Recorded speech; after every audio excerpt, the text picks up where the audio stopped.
Ladies and gentlemen, I'm going to take you very quickly through a number of highlights that Manuel in part has already spent time on. This is a sheet that we chose as the opening statement, the surge.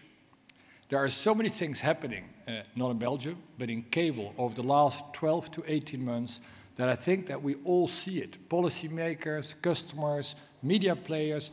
Cable was there in the background a few years back. Many of us in this room have struggled for years to get cable on the radar screen of many people in Europe, and I think we can firmly and proudly say today it is the case and it's being recognized. If you look at Belgium, because you are in Brussels today, I'm going to share a little bit about our local situation with you. Cable was like any place in the world. In Flanders alone, when we started out, or when Telenet started out, there were 17 different cable companies. In Brussels, there were about 3, 4. And in Wallonia, there were about 8, 9 different ones. And if you see how that has evolved over time, you see that we have cleaned up the situation. First of all, there's Numérique Câble, which is a small subsidiary of the French operator. There's Telenet in the north, and there is VOO in the south. And that is run by the Walloon Intercommunales. That means sort of the local governments, provincial governments, you could say. And they are starting to make a good fist towards our arch competitor. I would not recognize my competitor if I wouldn't mention them. And I mention Belcom, first of all, because I think they were early on as an incumbent in Europe. They were the first incumbent in Europe to be aggressive on ADSL. The reason was that at the time, the CEO of Alcatel moved over to Belcom, and he first tried being at Alcatel to sell to Telenet all the great virtues of broadband. So when he became the CEO of Belcom, he quickly decided he had to do something, and he went head over heels to ADSL. They were very aggressive the last number of years to upgrade street cabinets, to really push fiber into the streets. And it should be said, they are one of the best IPTV players in Europe. And that is what is good about our marketplace here. There is very high-level competition. I know in some countries, I'm not going to speak about my own native country, but not all incumbents have made that much headway in IPTV, and they've chosen easier paths like DTT. And I think that we are, I'd say, granted a very strong competitor. They bought the soccer rights a few years back, and one of our people told me why that is not so much a problem.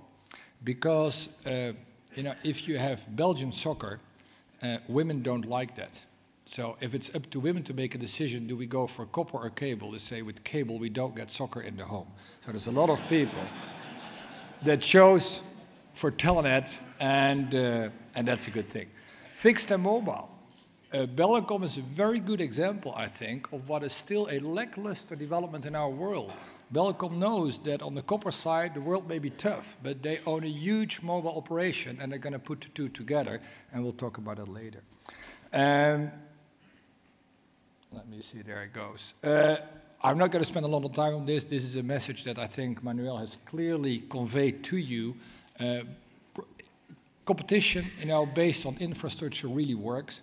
It has worked, in Belgium compared to the rest of Europe, where there is much less cable, but it has also worked inside Belgium. As I said, VOO has only started to come together in the last year or so to really start to compete from a cable perspective in Wallonia, but there's a marked difference between the broadband penetration in that region in Belgium and our part.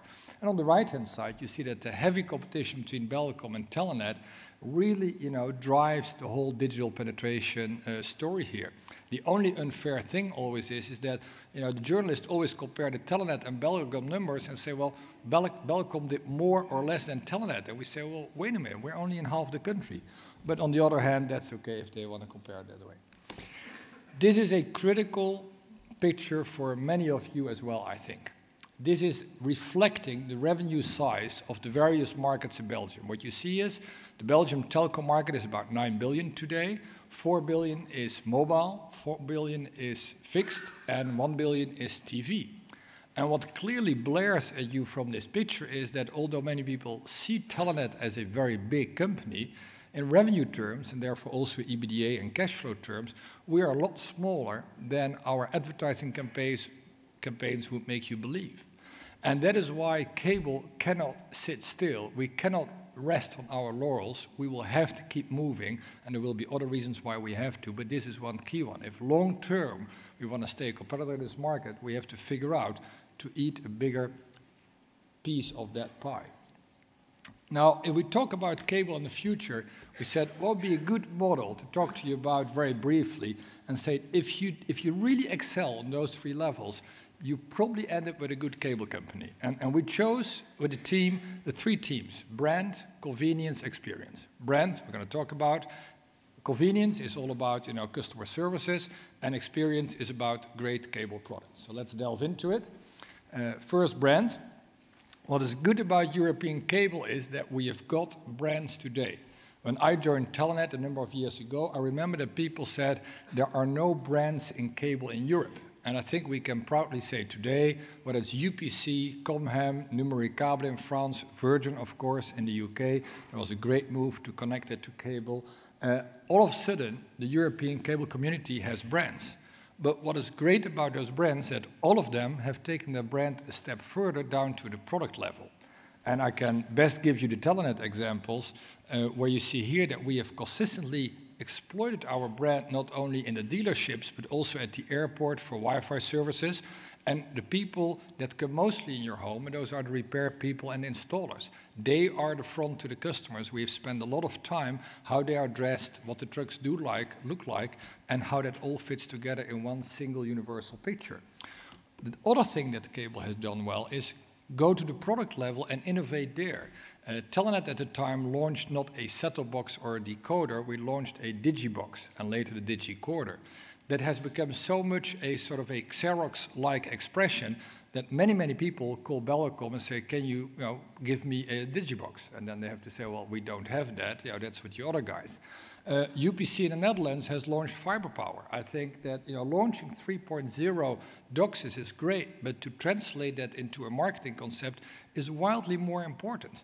And the fact that cable can convey the message that we're going to get fiber-like speeds in the next few years, I think will be decisive. On the right-hand side, and I'll talk about it later, we started as a cable company to be the innovator in mobile last year by subsidizing handsets. Now, many of you will say that already happened 5 years ago in our country.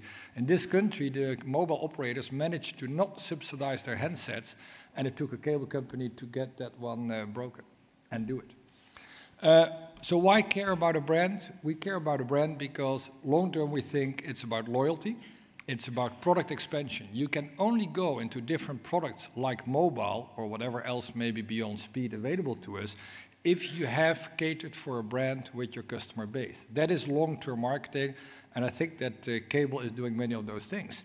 It is not only what we say, it's also what we do. On the left-hand side, you see an initiative that was launched by the Liberty Global Group a while ago, and that was a whole initiative across Europe on Safer Internet Day.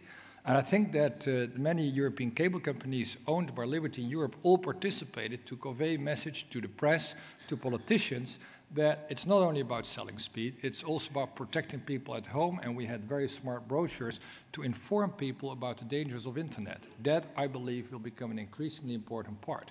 Telenet, on the other hand, also has a foundation where we put a modest amount of about 300,000 euros a year in, and we have an independent board, and that decides on all kind of digital projects for the people who are in biggest need. And we provide, for example, in many hospitals in Belgium, for kids that have long-term illnesses, a computer, and our company slogan is Telenet opens your world, and we really do providing the kids laptops and Wi-Fi internet. Green, I mean, something a lot spoken about. This is the good news. I'm going to tell you the bad news in a minute. The good news is that I can show you that Telenet as a company reduced its CO2 footprint, which is important. That's on the left-hand side, you can see about 20,000, ton of CO2. So it looks impressive. We know that our set-top boxes generate about 60,000. So that's a bit more. That's 3 times as much. Now, we can't change that overnight, but as you know, the chip providers like Broadcom, many others, are working on chipsets that are going to take it down to the 1 watt level, and then I think we will see this cut by 60%. So today, the set-top boxes do use energy, but I think we've taken our responsibility as a cable industry, and we will see a rapid decline there in the next few years.